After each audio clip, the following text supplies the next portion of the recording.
Assalamualaikum warahmatullahi wabarakatuh. Selamat pagi teman-teman. Pada kesempatan kali ini saya Syifa Alia dari kelas MN24C akan membahas materi yang cukup menarik dan relevan dengan dunia internasional, yaitu geopolitik. Mungkin sebagian dari kita sudah familiar dengan kata ini. Tapi apa sih sebenarnya geopolitik itu? Geopolitik adalah kajian tentang hubungan antara politik dan geografi, dan bagaimana keduanya saling mempengaruhi dalam konteks internasional. Jadi sederhananya, geopolitik ini bisa kita anggap sebagai ilmu yang mempelajari bagaimana faktor-faktor geografis seperti lokasi, sumber daya alam, iklim, dan posisi suatu negara di peta dunia bisa mempengaruhi kebijakan politik, strategi keamanan, dan hubungan antar negara. Misalnya, kenapa ada negara yang punya pengaruh besar di dunia sementara ada yang relatif kecil? Salah satunya karena posisi geografis mereka yang strategis atau kaya akan sumber daya alam. Dan ini bukan cuma soal tanah, tapi juga soal bagaimana negara memanfaatkan posisinya itu dalam politik global. Untuk lebih memahami, kita bisa lihat sejarah geopolitik yang dimulai dari abad ke-19 ketika ahli geografi dan politik seperti Halford Mackinder memperkenalkan teori Heartland. Dia berkata, siapa yang menguasai kawasan Eurasia atau sebuah kawasan yang mencakup Eropa dan Asia akan menguasai dunia. Ini jadi salah satu teori besar dalam geopolitik yang mempengaruhi kebijakan banyak negara. Ada beberapa konsep penting yang perlu kita ketahui dalam geopolitik. Yang pertama, konsep heartland. Ini adalah wilayah yang secara strategis dianggap sebagai pusat kekuatan dunia. Kawasan ini meliputi sebagian besar Rusia, Timur Tengah, dan sebagian besar Asia Tengah. Negara yang menguasai heartland secara teori bisa mengendalikan dunia. Yang kedua, konsep rimland.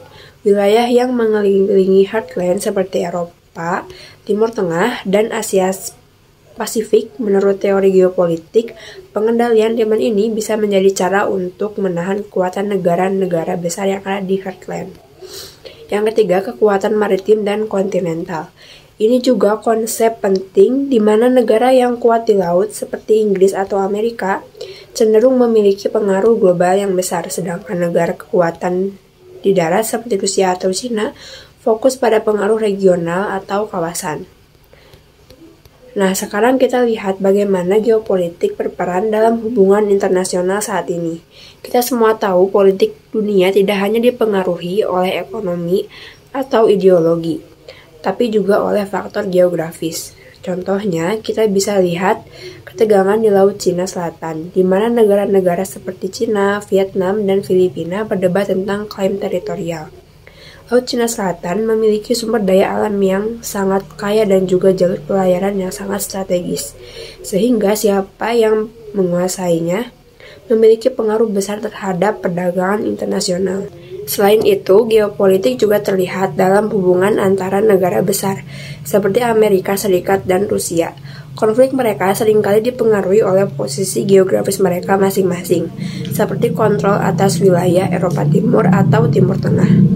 Salah satu hal yang menarik dari geopolitik adalah meskipun dunia semakin terhubung melalui globalisasi, faktor-faktor geografis masih tetap mempengaruhi kebijakan internasional. Misalnya, meskipun kita hidup di dunia yang serba digital, lokasi fisik dan sumber daya alam tetap menjadi kunci dalam menentukan kekuatan suatu negara. Globalisasi bisa membuat perbatasan negara menjadi lebih kabur dalam hal ekonomi dan teknologi. Tetapi dalam hal politik dan strategi, geopolitik tetap memainkan peranan penting.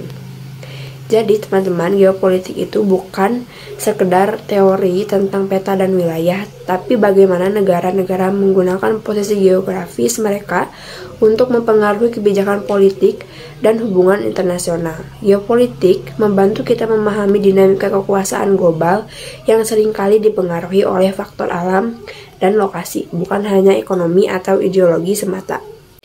Dengan memahami geopolitik, kita bisa lebih peka terhadap perkembangan politik global dan bagaimana setiap keputusan yang diambil oleh negara-negara besar bisa mempengaruhi kehidupan kita, meskipun kita tinggal di belahan dunia yang jauh.